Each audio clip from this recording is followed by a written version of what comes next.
it's in German. Where do I click because it's in German? Just press F5. The fastest way to just. Okay. Sorry.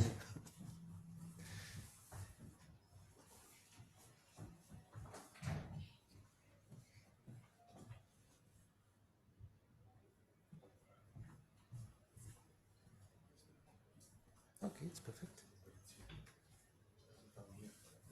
Okay, okay. But I'm sorry, but in German it was not easy for me.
I think we can wait for 2 or 3 minutes more. It's only 2 o'clock.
So welcome to this bird of a feather. It's there is no traduction in French for bird of a feather. It's something very strange for us, for instance. But anyway, so what we want to do in this BoF is to try to see if there is an interest from other people about the management of data coming from citizen science. Just something I want to say before the beginning. Citizen science is in English. Apparently, everybody is using that. In France, we have different categories of participatory research and this kind of thing. We are not going into that details, but sometimes we are going to use citizen science, sometimes we are going to use participatory research, which is difficult to say. And so we are going to begin. So this BoF was organized, the idea was organized by people from France, me and Kenneth at the beginning. And the idea was to try to valorize work that was done in the framework of the National Committee for Open Science in France. So we have done the work, and the idea of the work was to try to help researchers to, before a project in research in citizen science or participatory research, to help them to check, to have a checklist of, for instance, of what you need to do before beginning this kind of very new, not very new project, because we realize that we have projects like that in France for 30 years, 40 years, it depends on people. And so we want to follow up at the international level with this national work that we have done with Kenneth. Okay, so I'm going to give the floor to Kenneth, and we will present the work we have done in France rapidly. And then we will have a video from Margaret Gold, who was not able to attend. And then Jenny O'Neill from Ireland. Margaret is from Netherlands, sorry. And Jenny O'Neill is from Ireland. She was going to give you a sort of overview of what you are doing to help researchers to try to do this kind of research. And then Alessia will present the COESO project, which is a project dedicated to citizen science. That's it? And in social science and humanities, yes, this is more important. Kenneth, is it okay for you? Yeah. Yeah. You hear me? Yes. Okay. Yeah. Thank you, Nicolas. Hi, everyone. I'm so sorry I can't be there. I can be in Salzburg today due to some agenda difficulties. I'm currently actually in the corridor of University of Budapest. So if the noise is bad, it's not my fault. Maybe there are students walking around. I'm sorry about that. But I had to assist this morning to an open science conference for the European University Champion. Anyway, do you have the slide? I don't have the slide, Nicolas. The slides. It's not on Zoom at least, but so I want first to quickly present you what we have done in the context of the Research Data College. Yeah, it's coming. The Research Data College of the French Committee for Open Science. So this work has been done by 5 people, which was me. I'm currently associate professor, sorry, in University of Montpellier. There was Nicolas from Humanum. There was also Jean-François Martin, who is professor of in agronomy in Montpellier, Super Montpellier. Hélène Jouguet, who is engineer at Humanum, and Thomas Junot, who is librarian at Université de Lorraine. So this work has been done in the context of French Committee for Open Science, and it has been done for something like almost 3 years, I think, Nicolas, 2 years and a half. And we dedicated our work regarding the aspect of data in the context of citizen research. Next slide, please. So citizen sciences, there's some difficulties sometimes to define what are citizen sciences, and we decided to follow the definition of a French researcher called François Houlier in his report published almost 8 years ago now. He defined citizen science as a way of producing scientific knowledge in which professional non-scientific players, whether individual or groups, participate actively and deliberately in the research process. That means that you have non-scientific people, meaning non-professional people of research that are involved in the scientific research. And these people can be individual, meaning citizens that are wanted to contribute to a research project, but it could be also constituted group, like patient association in the case of medical research. It could be schools also with a pedagogical project. And usually, most of the time, it's association. And it could be sometimes also professional organization, meaning in that case, sorry, people involved in the research program are professional of the field, but not researchers. So it could be scientific people, but not, their work is not, their job are not researcher by itself. That's the difference. And in that case, it's a particular way of creating scientific data. So you are manipulating data and you are involving people outside from academia in the research program, in the research process.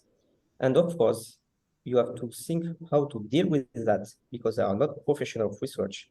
And how can you ensure that the knowledge produced is reliable and how the data produced are replicable and reproducible? That's why we start this work on this topic. And to do that, I think it's on the next slide. Yeah, so there was, sorry, I was a bit further. There was several opportunities in such researches because you involve more people in the process so that can help you to produce more data with more variety in terms of geographical localization or sociological variety. It can help you to have access to knowledge that is otherwise difficult to access, especially knowledge from different communities. And it can help you to discover some individual talents outside from the kind of classical conventional structure in academia. But of course, there's many concerns because it's not a substitute for professional trained scientific workers. They are not professional, so they don't have always the same skills, and you can have meaning if your knowledge produces of poor quality, it could diminish the public confidence in your research. And if it impacts the quality of your research, of course, there will be some difficulties for the population to have confidence in the research you produce. And so, of course, the problem of replicability. If you have a non-professional involved, how can you ensure the replicability of data and of the research produced? And of course, you need to control any ethical and safety regulation aspect of the project. So it opens many questions.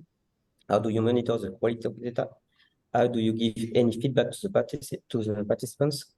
And how do you basically organize such a citizen science project? And that's all those aspects we wanted to tackle. Next slide, please. So we had two objectives. The first one was to get some feedback from researchers' practice. Basically, ask people who was down with citizen scientist project, what troubles they had and how did they deal with them.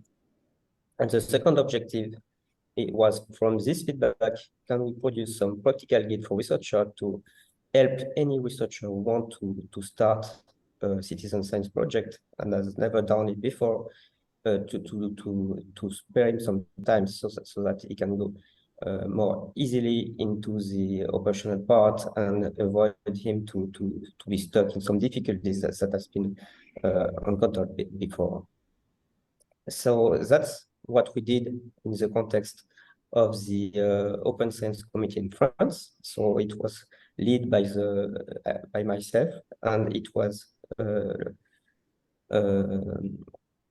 performed in the research data college. So we were only focusing on the data aspect. We were not wondering about other part of what's going on in citizen science, but of course we had to look at them because it's usually linked to the data aspect and the quality of that.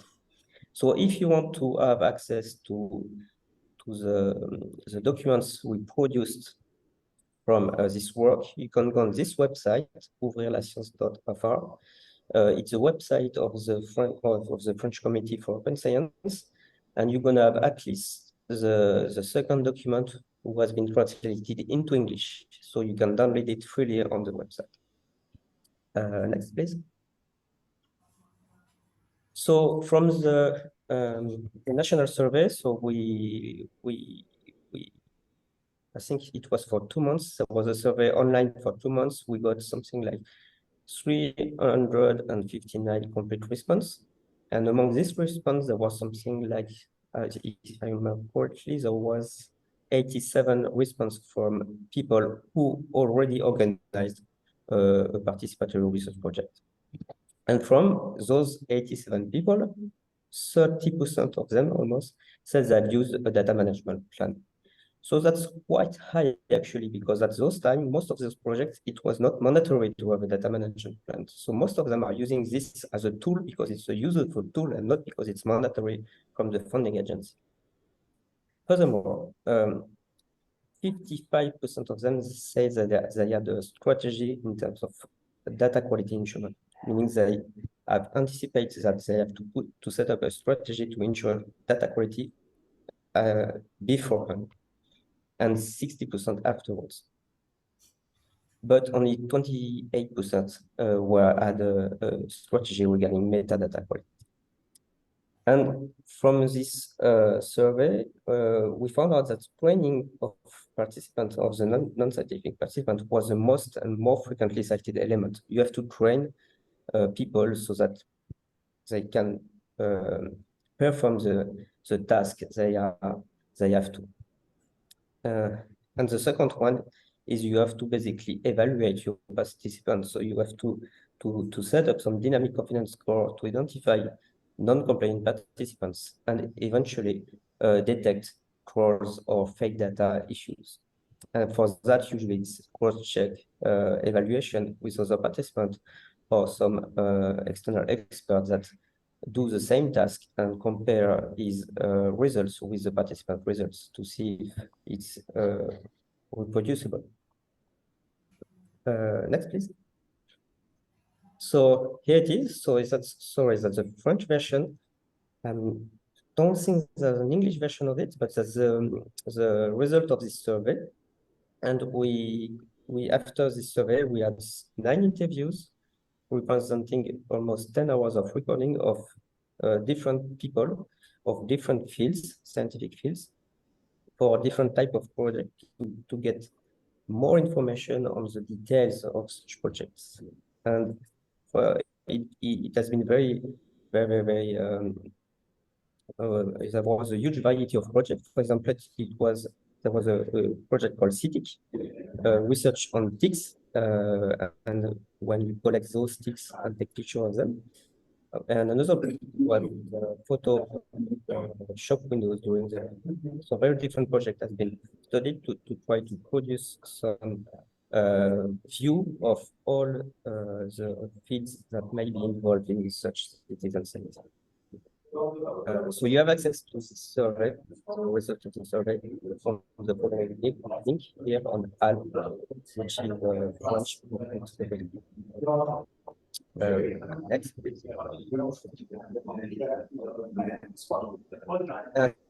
So that's the second document of the topic we produced. It's a report was published 2 weeks ago, I guess, or 1 month ago. It's 66 page long, so it's quite detailed, and we have 15 recommendations, and we explain this recommendation for researchers who want to start a citizen science project and they have never done it. So to give them the basic clue to avoid to do some big mistakes, to give them the big pictures and the big difficulties they may encounter to help them to start such project. And in this document, we were focused only on the research data issues. Even if sometimes we have to deal with other aspects of citizen science, it was really focused on research data, meaning data collection, data management, data openness, etc. So once again, you can find this document on the ouvrirlascience.infra website and on the following link here on HAL. And there's an English version. So anybody who is English speaker who speaks English can have access to this information. Next. Okay, so I hope it was clear because there was a lot of noise in my corridor, sorry, and I leave the stage. Thank you, Kenneth. So if you're interested in what recommendation we have provided to people, you can see them in the description of the BoF. And so this is an overview, but if you want to see, you may have a look at the report because it's not that long. Huh? And so what we discover with Kenneth, especially during the interviews, that all the research projects have the same problems. They have the same problems. So this is the reason why we try to condense that in the recommendation. And especially they have problem to manage data. This is the reason why we are there today. So I'm going to thank you for Kenneth. And so I'm going to try to show now the video of Margaret. So Margaret is in Netherlands. And as Alessia said, she's very well known in this world of data science.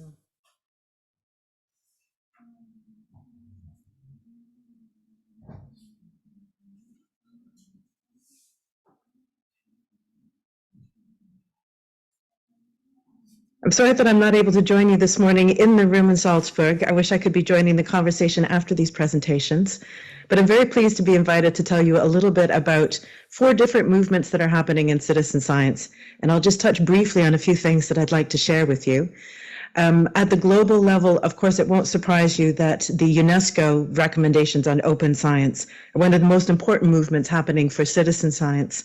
And what this means for supporting and engaging with societal actors in research and participatory approaches, citizen science approaches, and other ways that members of society can take part in scientific processes. These recommendations set a really clear pathway and aim and ethos for opening up science.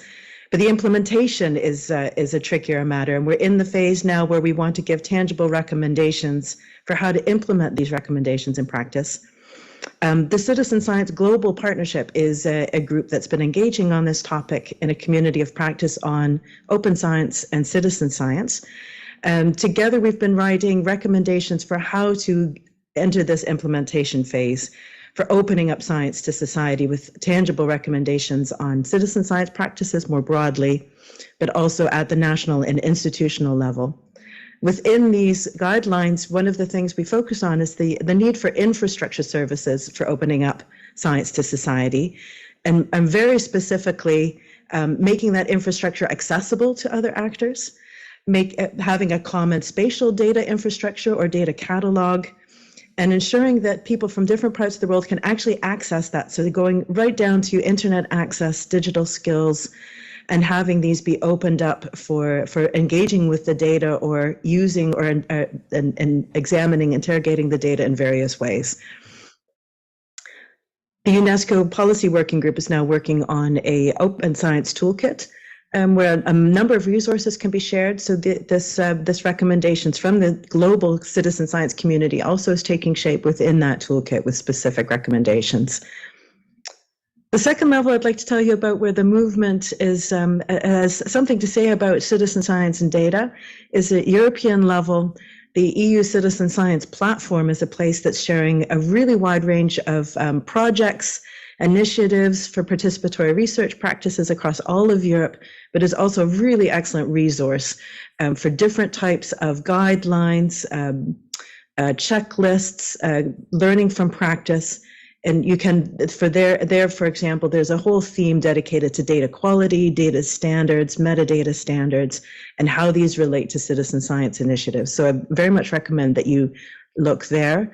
And for any of you that are looking to engage with citizen science data more specifically, there's also an EXA working group that's talking about standardization, interoperability, metadata development, really excellent topics that further citizen science as a practice. And of course, throughout all of the funding programs of the European Commission, there's a really big emphasis now woven throughout all of the missions and clusters for engaging with society more widely. So you really see this emphasis on citizen engagement and citizen science and citizen generated data for bringing these policy, the issues to light to better inform policy and better inform action towards achieving the aims of the Green Deal and the various missions. And a piece of work there that I'd like to point you to is a piece of work supported by the Policy Support Facility, a mutual learning exercise on citizen science at the policy level. 11 countries took part in this last year and really had an awful lot of impact, a wonderful opportunity to share best practices amongst ministries for education and science and amongst research funding bodies. And one of the topics there was this is the repository of all of the reports. There's an awful lot of reports, so maybe start with the final report for the synopsis. But one of the themes throughout that mutual learning exchange was the topic of enabling environments. And when we zoomed into what enables citizen science initiatives to be sustained and to thrive, and to achieve indeed their intended impacts and outcomes, we broke apart these aspects of an enabling environment. And once again, here you see that supporting infrastructure, particularly data infrastructure, is really key for citizen science initiatives having the intended impacts, being able to scale up, being able to aggregate that data, but also opening up to societal actors once again to access and interrogate that data. Then I'd like to bring you briefly to what's happening at the national level. You're hearing from some of my peers with you in the room today about some specific examples. I'll share with you briefly that the Dutch National Programme for Open Science has also been engaging on this topic over the last 2 years, and most intensively this past 2 years, but actually it has a deeper background. Here you see a snapshot of how the history of how we developed our strategy for open science in the Netherlands and our ambition for where we're working towards. And you'll see that top blue line of the rolling agenda line working towards societal engagement and societal participation in the research landscape. And these are the parties, some of them you will recognize, our funding bodies, our Association of Universities, our Association of Academic Research Hospitals, the science infrastructure bodies. And throughout this whole strategy, citizen science is, on the one hand, woven into societal engagement and participation as a strategic goal. But citizen science practices also need all of the other aspects of open science. So once again, you see there that all of the work being done towards fair data and open research outputs is very, very necessary and very relevant for citizen science as well. This ambition is now handed over to our national funding body. There's a specific group, the Open Science NL group, that now takes these strategic recommendations in the funding program, setting the research agenda for the coming years. And a really key part of that is recognizing the value of these different types of open science practices and the impact they have on the quality of research and on the impacts of the science on society, which includes participatory research practices and public engagement, societal engagement. And finally, I'll just tell you briefly what's happening here at Leiden University. We have a really large program called Academia in Motion. And within the Academia in Motion program, citizen science is part of that open science program. Rewards and recognition are a very important element following in parallel with that. And here there's a foremost emphasis on raising awareness of citizen science practices and building capacity, building up a knowledge hub, but also embedding in our research support infrastructures the support for citizen science practices. So with that whirlwind tour, I hand you back to the other colleagues that are with you on the stage, and I wish you a really excellent conversation today in Salzburg.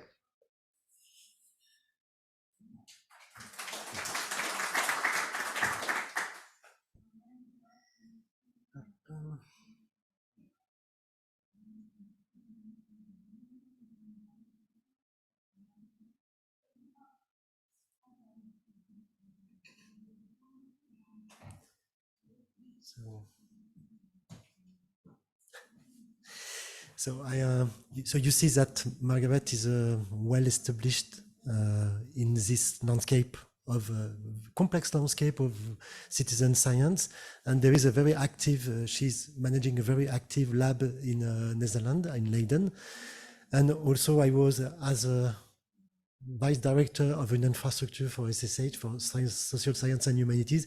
I'm pleased that she mentioned that we need to support infrastructure. So Jenny, I give the floor to you.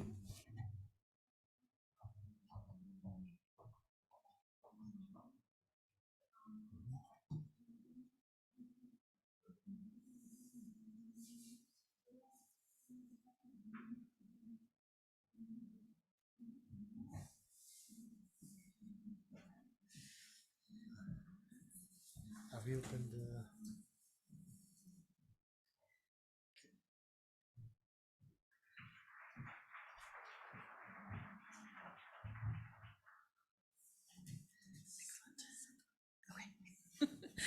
Hi, everybody. Thank you very much for inviting me here today to speak about what we're doing. And I think what I'm going to talk about leads nicely on from what Margaret was speaking about.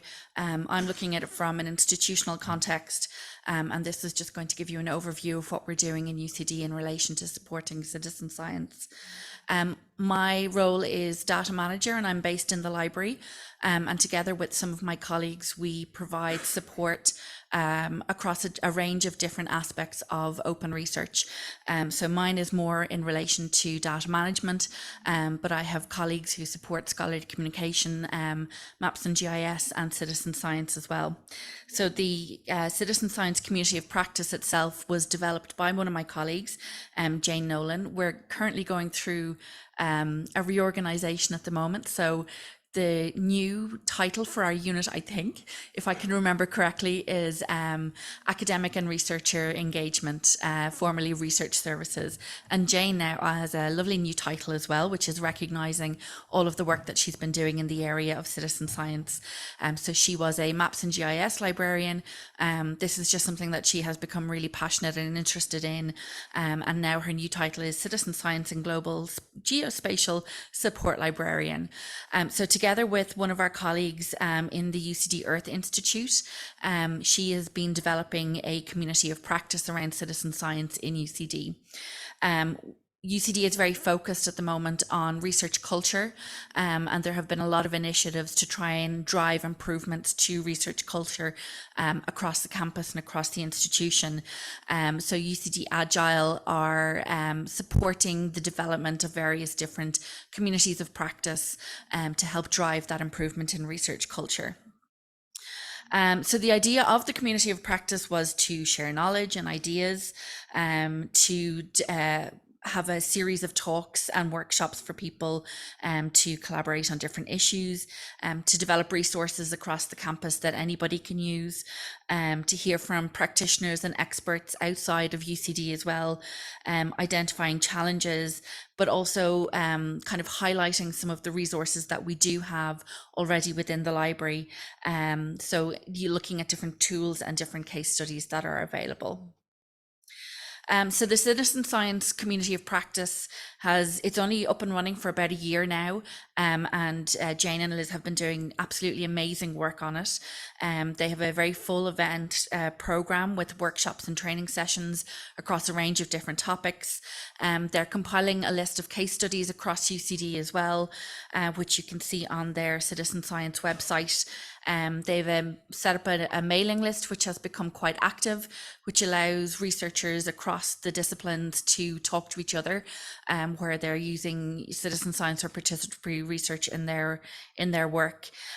We also have a library guide to citizen science, which pulls together in a lot of the resources that are available nationally and at European level as well. And the website, as I mentioned, which has been put together to kind of draw all of these resources into the one place. So just to give you a flavour of some of the events and programmes and workshops which have been taking place, there are two coming up. One is Mapping Green Dublin and Citizen Science in November, and also creating an online story with ArcGIS story maps, which is a much more hands-on workshop. But you can see as well that there have been a number of different events that have taken place over the last year. So Creating Our Future, a national conversation on research in Ireland, through to UCD Engaged Research virtual seminar. So there's been a range of different workshops, seminars, training events, which have taken place. We're very lucky in the library to have a space where we can host all of these events. And even though we don't necessarily have the technical knowledge, some of our colleagues in the Earth Institute have been able to make sure that these can be hybrid events, which have been hugely successful. So as I said, citizen science isn't necessarily my area of expertise. I work more in the area of data management, but I work very closely with Jane and with my colleagues in scholarly communications to support open research as a collective, I suppose. Within UCD, we have a number of different ways in which we support data management. We have our own instance of DMP Online at UCD, so that researchers can go on, they can have a look at our template, answer the questions. It provides a lot of guidance which is specific to UCD, so what storage options are available, who to talk to in the DPO's office if you're working with human participants, that kind of thing. We have a UCD Library data management checklist, which again pulls together all of the different resources that are available across UCD. While the library to a certain extent kind of takes the lead, certainly when it comes to training for data management, we very much work closely with colleagues within Research IT, within the Data Protection Officer's office, and with ethics as well. So there's kind of a group of us working together to support this. We in the library run every semester. We have a series of workshops. We have recently branded that Build Your Research Skills at UCD Library. So that includes maps and GIS and citizen science events, as well as the data management training workshops that I do. This week is also Open Access Week. So there've been a lot of workshops going on in relation to open access as well. So that just gives you a flavour for how we are supporting data management within UCD. I don't think this will be new to anybody in the room, the elements of a data management plan, but I do find it a really useful framework for having those conversations with researchers as to what are the different elements that they need to be thinking about. So what data are they collecting? What documentation are they going to be generating as they go along? Where are they going to put it? How are they going to ensure that it's secure? Are there any legal and ethical aspects that they need to take into consideration? How are they going to make the data available at the end of the project, and who's going to be responsible for all of these different aspects? So within the data management plan, I think it's really important from a citizen science perspective that they're thinking about what data they're asking people to collect and what metadata standards they might want to implement, even if they're not using that terminology with the people who are collecting the data for them. How are they going to train the participants to actually collect the data in a quality way? What platform are they going to use? Are they going to be using something within UCD, or do they need some further infrastructure to allow them to gather all of this data? Even if they are not collecting data about people, they are using people to collect that data. So GDPR is absolutely a concern, which is something that is brand new information to a lot of researchers, even at this stage. And they don't always necessarily recognize the ethical implications and taking all of this into account as well. So again, the data management plan is just a useful tool to have these conversations with people. And then also when it comes to sharing those data at the end of the research project, are they gaining the proper consents from the people who are generating the data in the first place, to make sure that they are able to put that into place, and who is going to be responsible, as I said, for all of these different aspects. So that's just a few of the ways in which we are supporting citizen science and open research more broadly within UCD Library. And I am going to hand you over to Alicia. Thank you.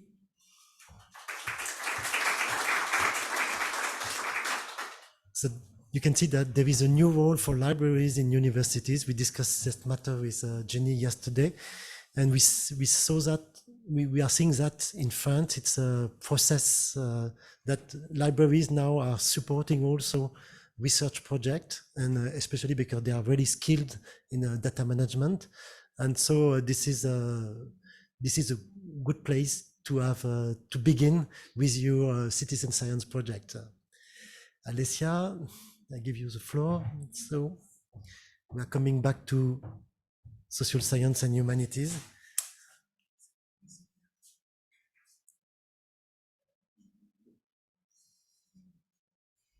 Okay, good morning, everybody. So I'm Alessia Smagnotto. I'm working in Paris at the School for Advanced Studies in Social Sciences, and I'm also citizen science officer for the Operas infrastructure. So both at the School for Advanced Studies in a specific national infrastructure that is called Open Edition. And for Operas, we commit to support scholarly communication. So I am a bit frontier people that preach these two words of citizen science in the SSH, in the social science and humanities, and scholarly communication always in the social science and humanities. I will not dive into the Coeso project, but I warmly invite you to go and watch the website Coeso at hypothesis.org. Because it is a project, a European project on over 3 years with 10 pilot projects. We developed a platform. There was 19 partners, 6 countries, so there would be a lot to say, and I don't have so much time, so I will just dive into what I hope will be of interest for you from this project. So in any case, the main point are that we supported 10 citizen science projects, participatory research project. That means for us, small scale, high intensity collaboration between professional researchers and societal actors that are not professional researchers. We also developed what we call the virtual ecosystem for research activation service to support citizen science. The service is called Vera, and it provides 3 basic actions, that is finding people and projects, so a matching service, managing the project, not collecting data, managing the collaboration. So the possibility is to select tools that will be used during the process, or using a chatting system like Mattermost, an alternative to Slack, to manage the group, and then being connected to a database of funding. You see also that in the slide there is hypothesis.org is a blogging platform for the social science and humanities, a double flow. We use hypothesis to communicate on the pilots, and we also highlight what is happening on Vera on the back stage of hypothesis. Margaret talked a lot about the citizen science platform, and this is very important because the message here is that the citizen science community exists, is very strong, large, and provided a lot of principle and on work on criteria to select citizen science project. There has been several projects on data management that have provided toolkit and best practices. So we really invite you to go and take a look to this very active community. I will not enter the terminology question. I think that the most important is to have the principle of the collaboration. So you know that in this kind of project, however they are called, and there are much more way of calling them than just citizen science participatory research, I promise you. The main description is really the collaboration, active collaboration of societal actors that are not professional researchers with professional researchers. I just show you 2 generalities. These are these 2 that I will going to show you. The transcribe Bentham and the citizen are not pilot of Coeso, but I want to recall them because they exist since around 2010, and they are both about collecting something, some data and some information. Citizens is a project that involved the volunteers to identify, manage, and protect archaeological sites. And the Bentham project is an online transcription endeavor to transcribe the manuscript of the philosopher Jeremy Bentham. In both cases, we have two practices that here you see in the digital world, but existed far before. Far before practitioners that were no professional researchers were involved in collecting heritage information or working on transcription. So the important message here that in both cases there is relationship with the people that in the history of participatory research you can find called amateur in every language, that there could be the fear that the quality of data is somehow threatened, that there is some regulation to respect. So I would like to say that these are concerns in every research project, whether it is a citizen science project or not. But what comes from citizen science project is that they challenge our, as researchers, established pipelines. So when we work with them, we have constantly to rethink if what we settled as workflow and services are really fitted to collect the kind of data and information that we want to collect for our participatory research. You can discover in citizen science project in the SSH thanks to several platforms. So there is the EU Citizen Science one that Margaret mentioned. There is Universe, there is the National Platform for Citizen Science, but none of these are specific for social science and humanities, apart from a French one, the Participart Network, that is specialized in collecting projects that comes from the cultural sector. If you want to know more in general about citizen science platform that collect information in the social science and humanities, you have this book, Culture and Partage. It's in French, I'm sorry. Maybe there will be a translation if the interest is high in the community. And you have also a recent journal issue on citizen science in the social science and humanities for the Ethics and Politics philosophy journal. It's an Italian journal.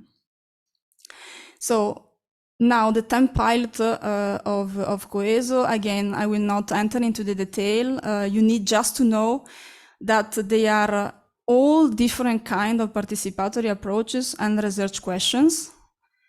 And what I will show you is just two specific pilots that we worked on that I think it would be may of interest for you. So the first one is, no, I wanted to say another things before. Sorry, because I was watching my my notes, but I lose a point. I wish to come back here because on the generalities, because your report, I think it's really important what you mentioned. You underlined a lot that you try to help researchers for them to have a checklist. It is also a report from a research perspective. And I would like to, I think it's important also to add that from a research perspective where a digital data pipeline is pre-identified. And these are very specific kind of citizen science projects. Not all the citizen science projects are like that. And there are a lot of other projects that are different. This is why I will make you two other examples. And maybe you will find that I'm a bit not at my place here today, but you'll tell me. So I think that these are really valuable approach to have an idea of a pipeline and so on. But this means that in these cases, often participants are external and the process and the protocol has been already decided. So yes, they have some words to say in adjusting something, but basically we are talking about research-led project for the main. So what can we find different? Here we have what we call the Lisbon Tourism Observatory, a social anthropologist and an historian working with a local NGO that promotes sustainable development in Lisbon. They investigated the effect of mass tourism on a local community in the city. They have done workshop, focus group, tourist walk with the inhabitants of the city, and the idea was to foster their participation in political, in policy writing at the local level. What happened is that on this pilot, there has been an ethnographer that done the work of documenting their participatory activity, and they did a transmediatized ethnography. So what you see is a website that is available, saojosehumanum.fr. So it's available in the infrastructure where actually Nicola works. What is of interest here is that this visualization is on top of a database that is structured, but this enriched database that allow then this diversity of navigation scenarios in the website that you can enjoy, collect interviews, archives, focus group portraits of the people, and the selection of this data has been negotiated with the people that participated in the pilot.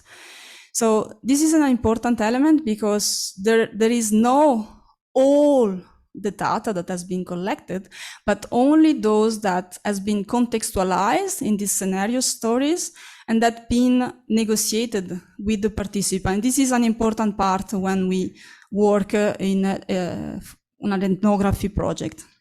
So one question could be if we can really make this ad hoc structured databases that is behind available, also decontextualized, so detached from this visualization. And if not, the other question is, how can we consider this new format as something that we can enter the infrastructure and service for disseminating research as a specific unbundled set of data. The second example I have is the collaboration, a double collaboration here. A dancer and a philosopher on one side that developed a pedagogical methodology to bridging the body knowledge and the cognitive knowledge, And on the other side, a dance notator that followed them to describe their workshop and the movement and all the body work they did, and the performance studies researchers that developed a software that is called Memorical, that is used for document a creative process. So this is what is produced at the end of the process of the use of the Memorical software. So it's a capsule that is a multi-document set of documents. So there is the video, there is, for example, the transcription, there is pictures, there is note-taking that can be all connected thanks to the memory call to the same, on a same capsule, so on the same data set. Memory call is open source, and the point here is, this is what is behind memory call, so a set of documents that are all linked together to the unique capsule. So the point of interest that is of interest here, that in this case, more than in the previous one, we face a partnership, a research partnership between a research organization with 2 researchers and a third sector association, artist company, that worked together to produce an innovation and to produce new methodologies. So in their case, the work done challenged the data flow that memory call already settled. And this led to the change of the structure of the software. Before, the software was built around the video.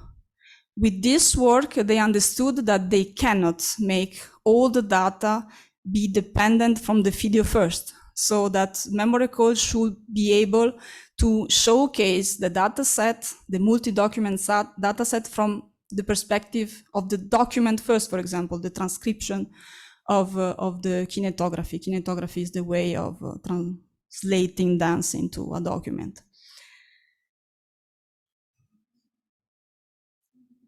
So these are the two examples that I wanted to make, because to me, they just show that a lot of citizen science projects are not working around a predetermined data flow. And this is more likely to happen in the social sciences and humanities. Thank you, Alicia.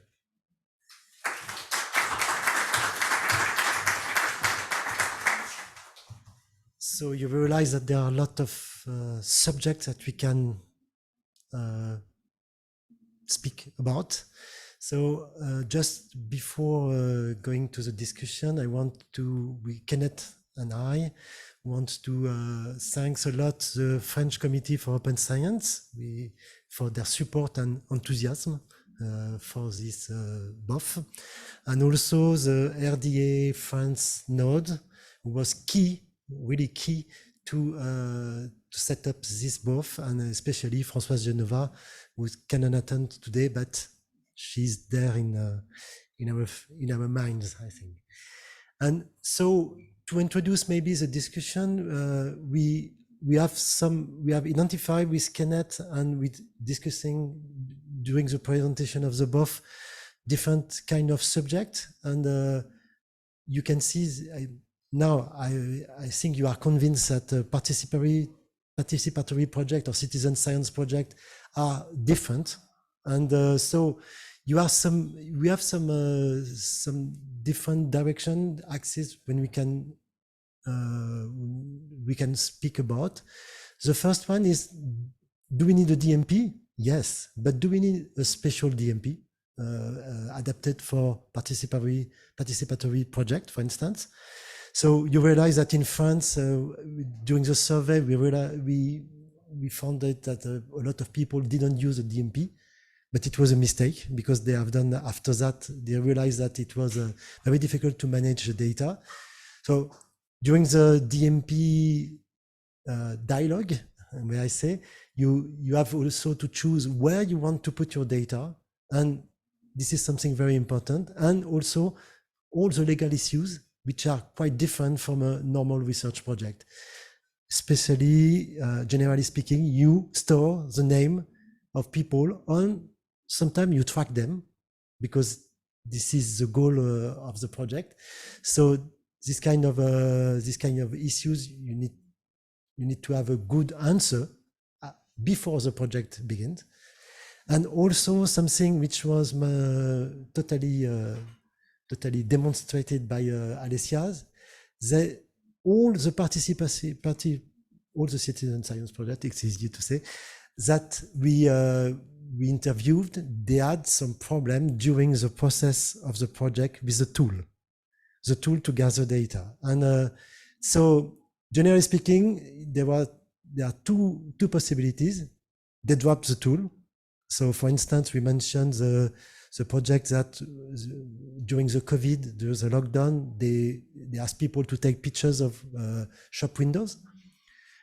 They have a tool, but people, they prefer to use Facebook to publish the pictures. So it was not really the goal, because theoretically, the pictures are now the property of Facebook, for instance.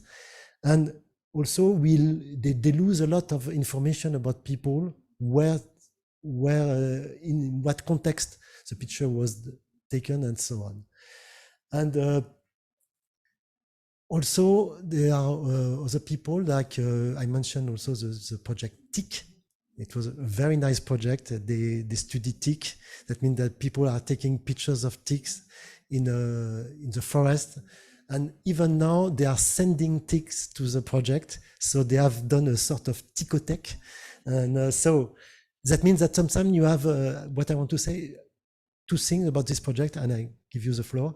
They changed their tool, I think, 3 or 4 times, because they discover during the process that there were new data, new way of doing things, and so on. And you just imagine that the tool should be digital, but not in CITIC. They realize that people that are older, they would like to participate, but on paper. So they decided after 2 years to have a part on paper, which was totally successful.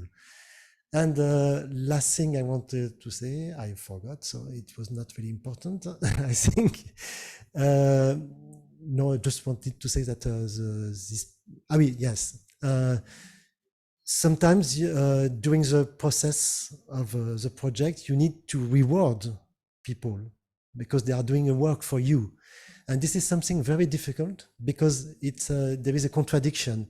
If you want to reward them by putting their name and information on the website or whatever information channel you have, normally it's not possible because you have something like this is called GDPR.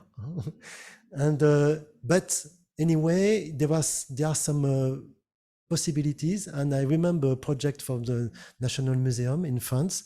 It's a sort of game. That means that when you begin in this citizen science project, the idea was to recognize the plants. When you begin, you are at a low level, like in a game, you know. And when you are a little bit more expert, you switch to another level, and so on. And this is a way to reward people, for instance. And this project was really successful. Okay, so I shut up now and I give you the floor.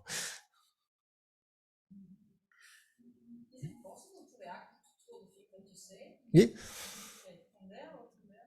Maybe.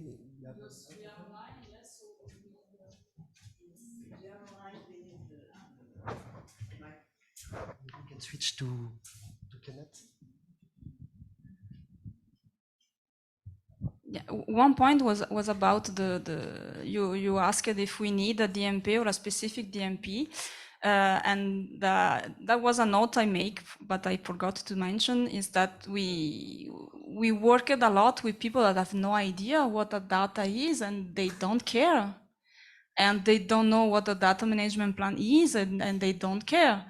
And this is important because this means that in our case, at least, what we did is to use the data management plan not as an end, but as a means, as a tool to make them aware of what is possible to do with the data, to negotiate what we could do with what we collect. But we didn't reach the goal of having a full data management plan in place before the beginning of the project. That was just inachievable.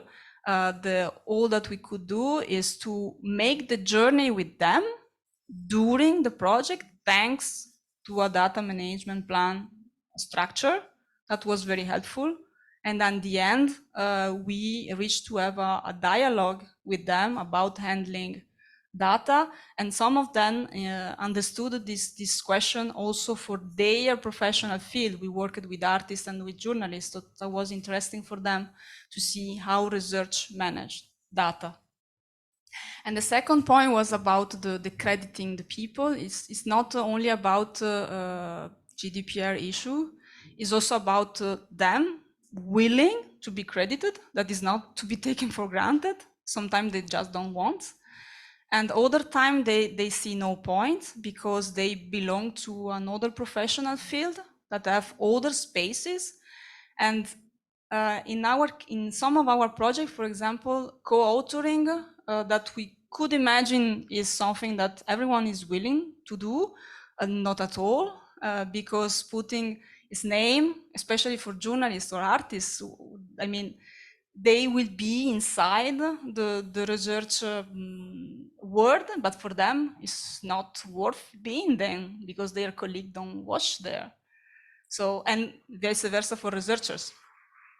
So giving credit, it's important, but it's also important to understand again what are the flows for the authorship.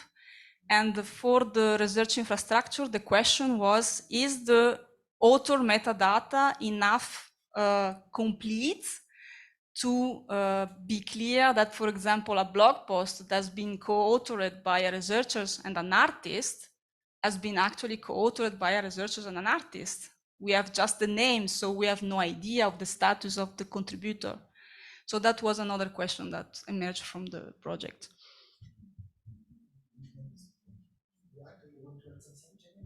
About DMP? Sure. I think I love that you use the data management plan as a means to an end and as a way to have the conversation. I find that really, really useful. So when I review data management plans in UCD, I will always offer to meet with the researchers to talk through any of the issues, because I think it is a useful structure. In terms of whether or not you would have a separate template for citizen science projects, I'm not sure. I'd have to think about it in a little bit more depth, but my gut would say no, that the questions are broad enough that they can apply to almost any project. Within UCD, we support the full breadth of disciplines. So we have 6 different colleges with multiple schools across them. Particularly when the physicists ask me to review their data management plans, I get super nervous because I don't know anything about physics research data, but I do know about data management. And so I find that irrespective of the discipline, the questions and the prompts are a useful conversation starter, and that I can still bring my expertise irrespective of which discipline people are coming from. And I think the same would be true for citizen sciences projects, that if they were working with a librarian or somebody who could help them write their data management plan, I think just having that structure there is a useful prompt for that conversation. And to go back to your point about the support for data management coming from libraries, as I was mentioning yesterday, librarians have been organizing information and providing access to that information for millennia. So we do actually have a good, strong background in this area.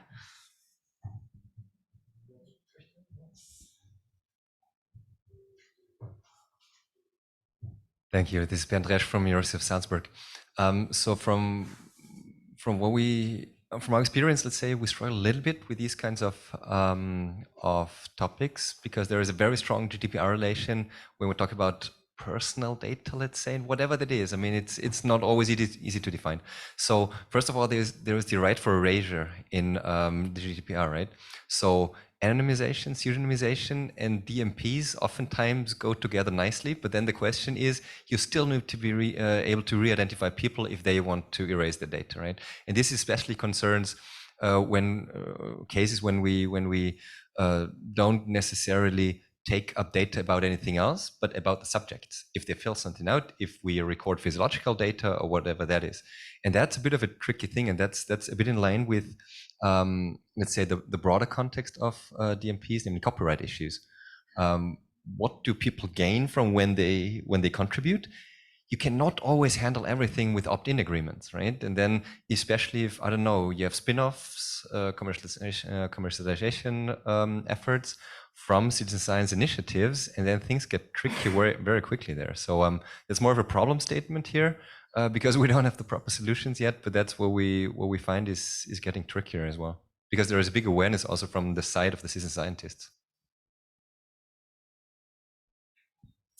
If I may add, sometimes citizen science project could be very political in a way, because we remember with Kenneth project that we ask people to measure the quality of air, the air quality, and it could be very political, because some people, from maybe some mayor from cities, they don't want to see their bad quality of air published, and so sometimes it's you need to anonymize, but it's difficult to anonymize. Huh? So, another question? I just want to add a quick You comment. you It's have not a question? specific to citizen science. You have certain problems that are related to the openness of data. So some data are not so easy to open. So I'm not sure it's specific to citizen sciences, but of course, the project you mentioned was financed by some industry. That's why it was a bit more complex also.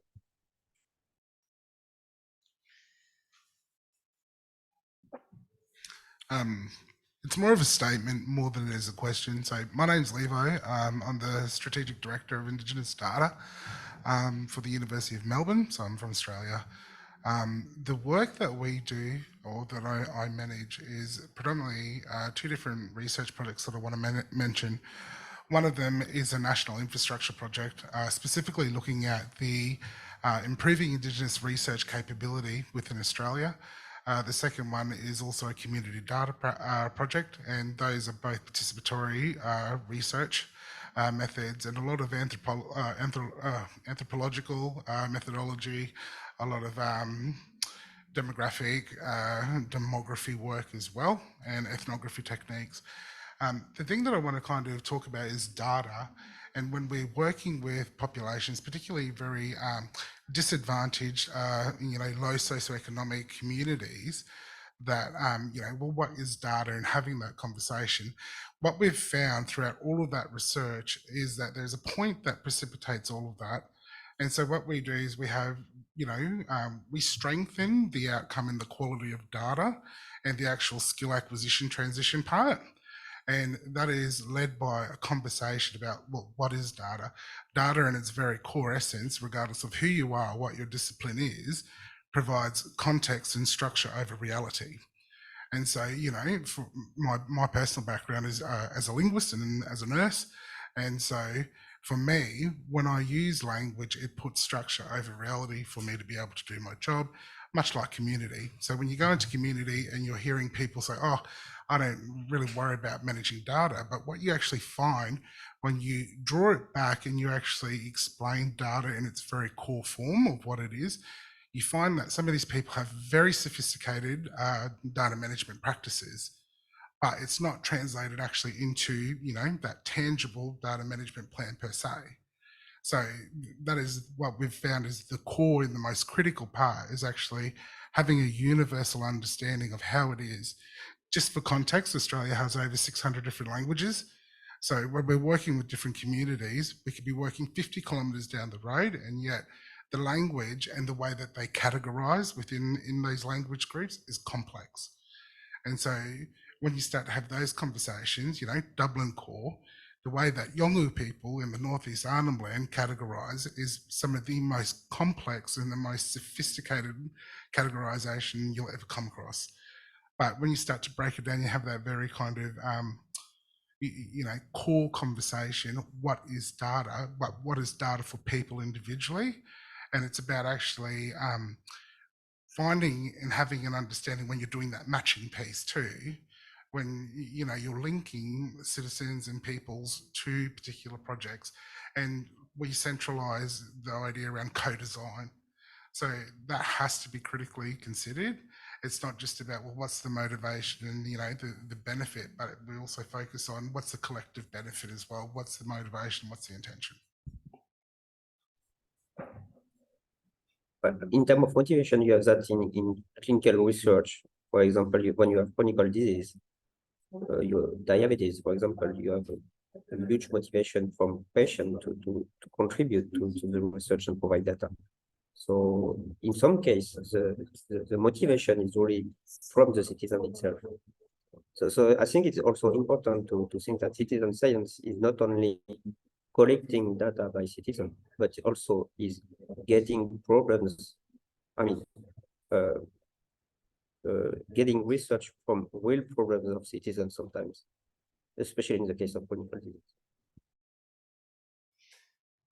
Another question, remarks, statements, as you have done.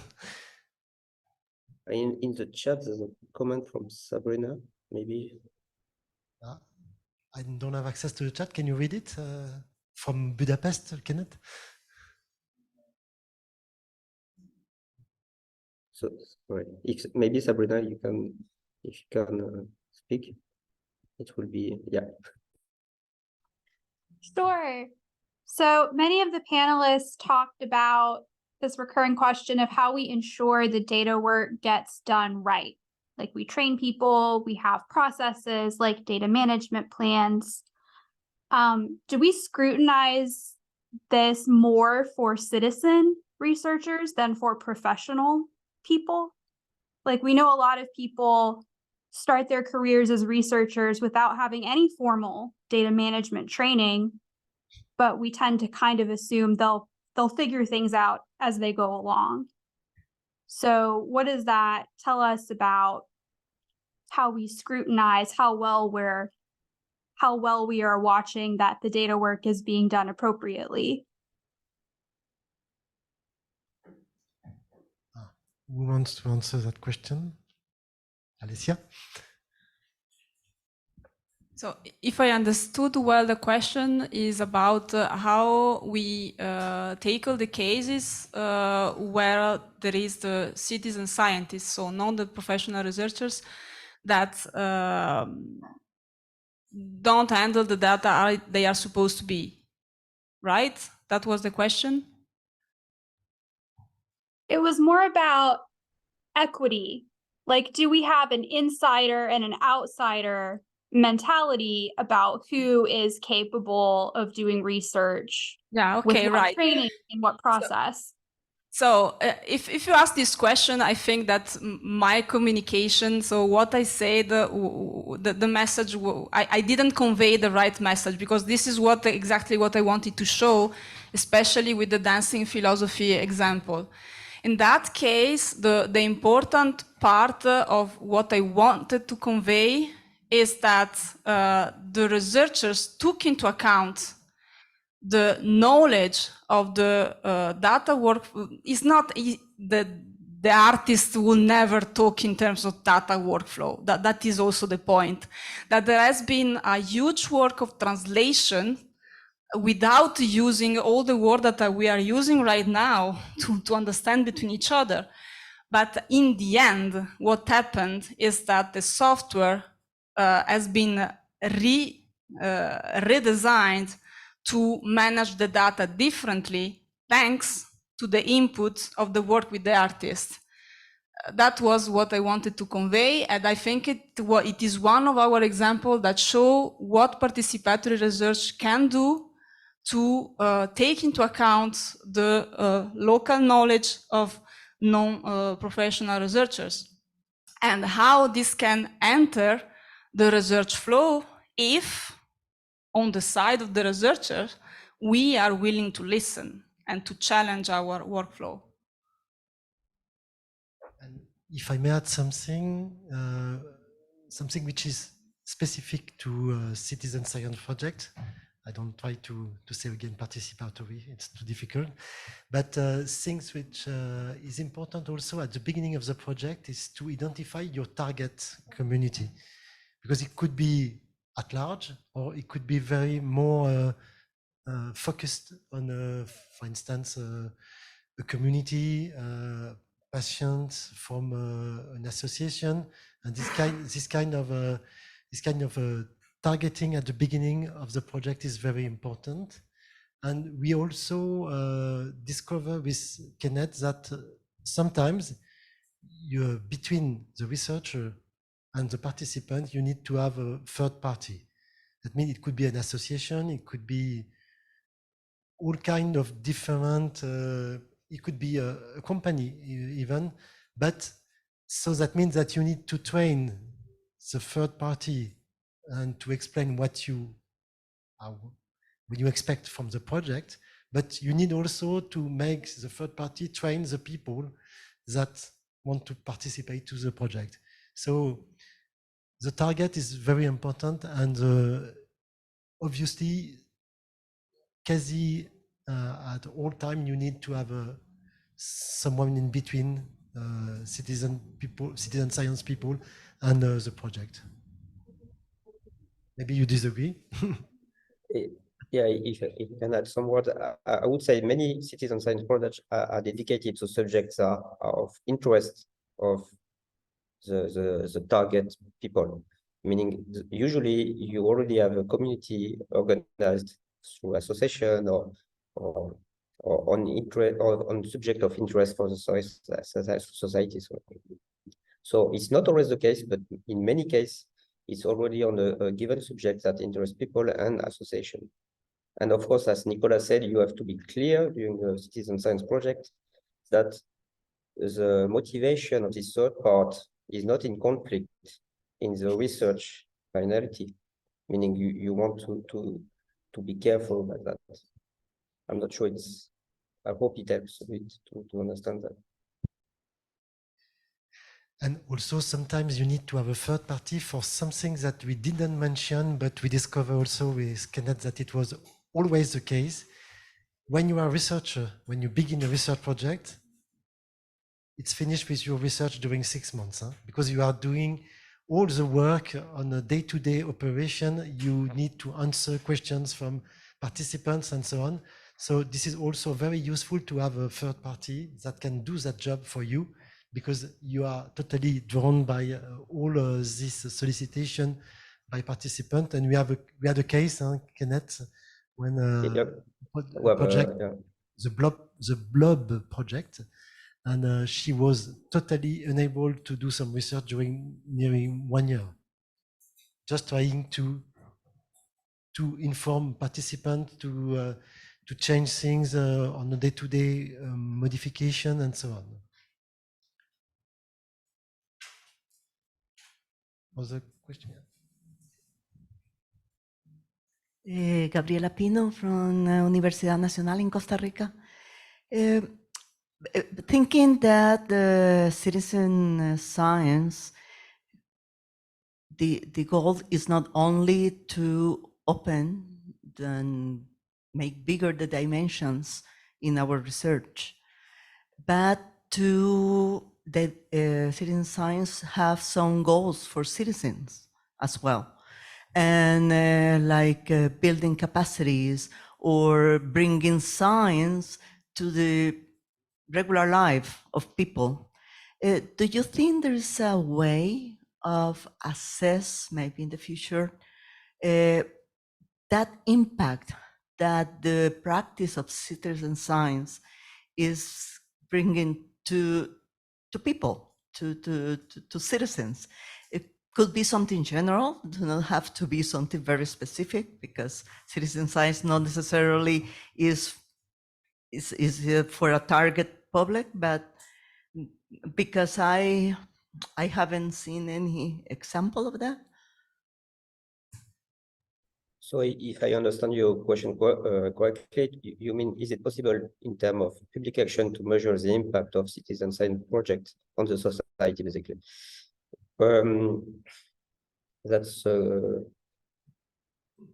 I don't have the answer, to be honest. Maybe people have studied that. I would have to check the literature about that. Maybe somebody knows in the room.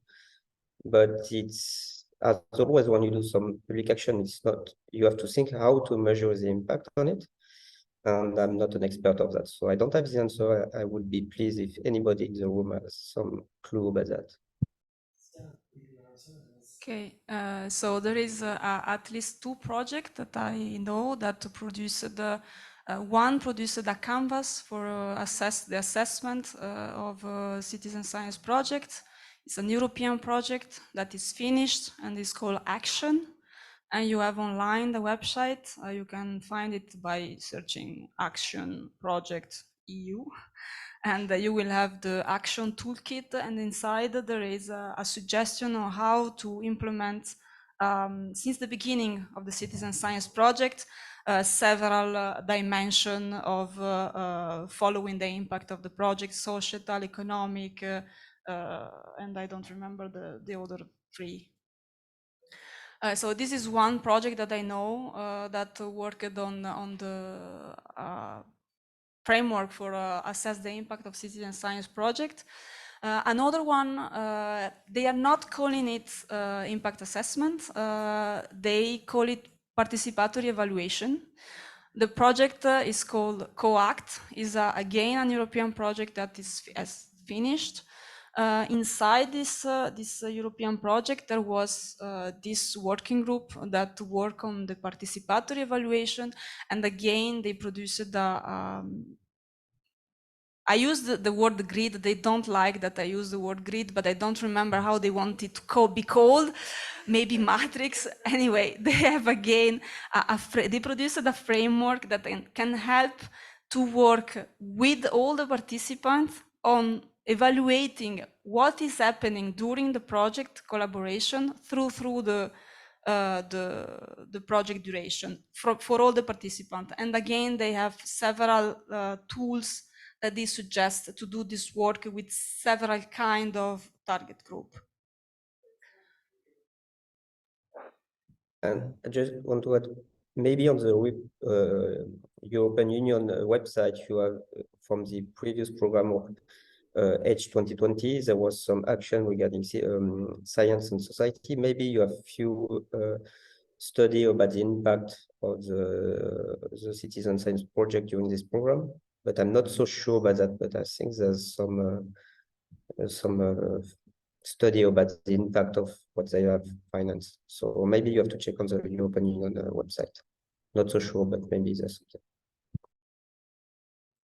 And I think this is, as I said, well, Philip Ulbricht from the University of Glasgow, and I think this is a very good, fascinating question, because it also, I think it depends what's the role of the citizens in, and then when Alessa said it's when you define it from the beginning.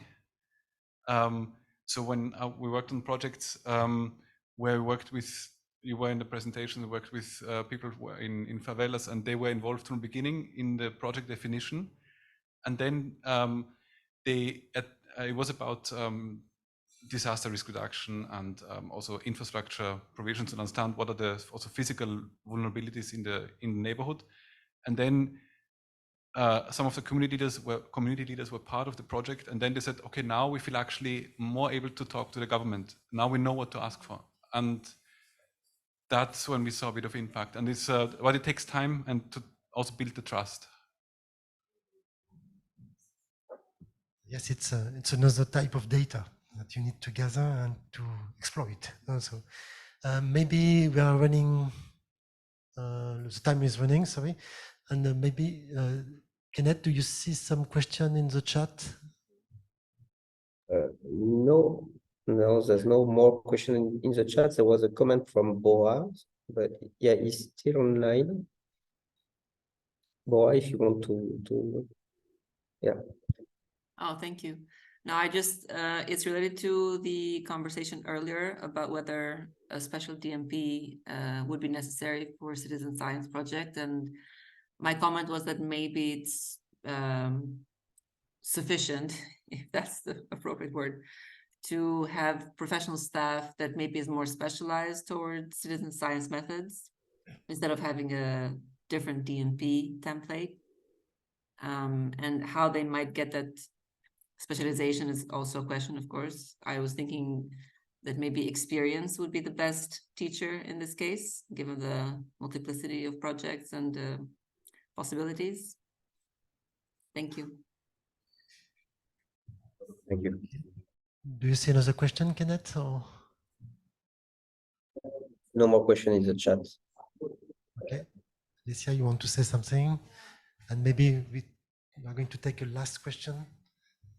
It's just a question for the audience, actually. How many of you already were aware of citizen science or were involved with citizen science, or is completely new for it? So who were already involved? As a researcher? A last question. So we are going to thank you for participating in this BoF. So as I mentioned, and you can find the link in the description of the BoF, you can manifest your interest for this topic. And if there are enough people interested, we can think about transforming the BoF into an interest group. And that was our goal with Kenneth. And you see that through the presentation and the questions that there are a lot of different way of doing citizen science, and maybe we still think with Kenneth that an interest group could be useful for us, for instance, at a national level in France, but also for everybody to share information and maybe to refine, Kenneth, we didn't discuss that, but to refine the list of the list that we have done, the checklist before the project. Maybe we can update that. We with, can the yeah, a interest group. second version of it. Yeah. Improve it basically. So thank you, and see you in the interest group.